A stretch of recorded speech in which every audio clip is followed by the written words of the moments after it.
Mari kita melangkah ke masa Banten dalam membangun kejayaan. Seperti yang kita semua ketahui, Kesultanan Banten merupakan salah satu kerajaan Islam terbesar di Nusantara. Sejak zaman pemerintahan Maulana Hasanuddin, Islam berkembang sangat pesat di seluruh wilayah Banten.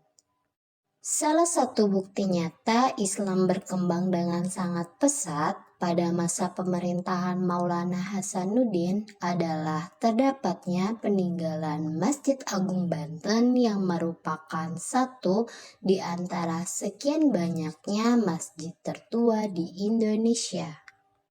Masjid Agung Banten didirikan pada tahun 1552 sampai 1557 yang memiliki ciri khas pada bentuk atap bangun utama yang bertumpuk 5.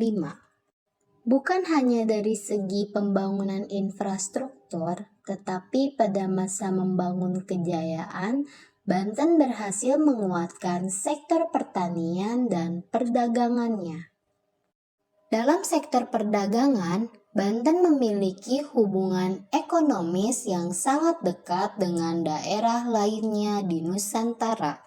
Jaringan perdagangan lokal Banten mengawali sejarah perdagangan yang mampu menjadikan Banten ini sebagai pusat perniagaan. Dalam sektor pertaniannya pun, khususnya pada kawasan pedalaman, sebagian besar penduduk bekerja dalam sektor ini. Pada kawasan pedalaman, pembukaan sawah mulai diperkenalkan.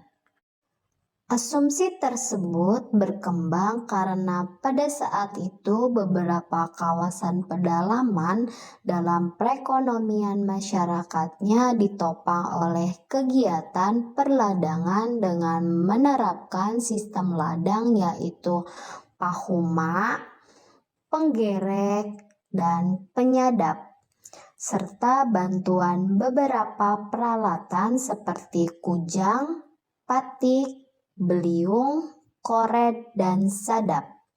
Pengairan besar juga dilakukan demi mengembangkan pertanian.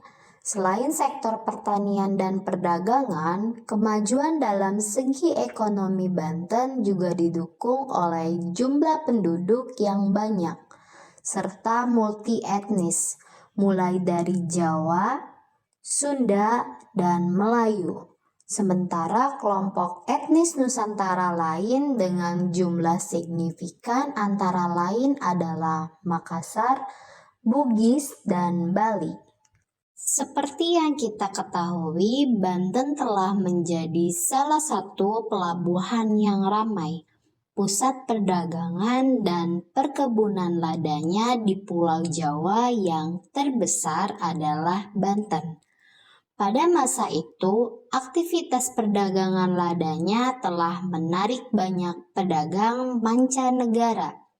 Lada merupakan bahan rempah yang sangat diminati oleh orang-orang di benua Eropa, sehingga para pedagang asing berdatangan ke kawasan penghasil lada di Nusantara. Lada atau piperningrum telah dikenal dari masa Kesultanan Banten berdiri sampai masa Kesultanan Sultan Ageng Tirtayasa. Sultan Ageng Tirtayasa merupakan salah satu tokoh penting dalam membangun kejayaan Kesultanan Banten di Nusantara. Pada masa Kesultanan Sultan Ageng Tirtayasa, ia sudah memberikan pengaruh besar dalam perubahan di kerajaan Banten dan membuat sosial masyarakat Banten menjadi sejahtera. Upaya yang dilakukan Sultan Ageng Tirtayasa yang sangat ahli dalam strategi untuk mengembangkan kerajaan Islam Banten adalah pada aspek politik dan sosial masyarakat melalui hubungan perekonomian perdagangan terutama pada bangsa Eropa dan bangsa Timur Tengah.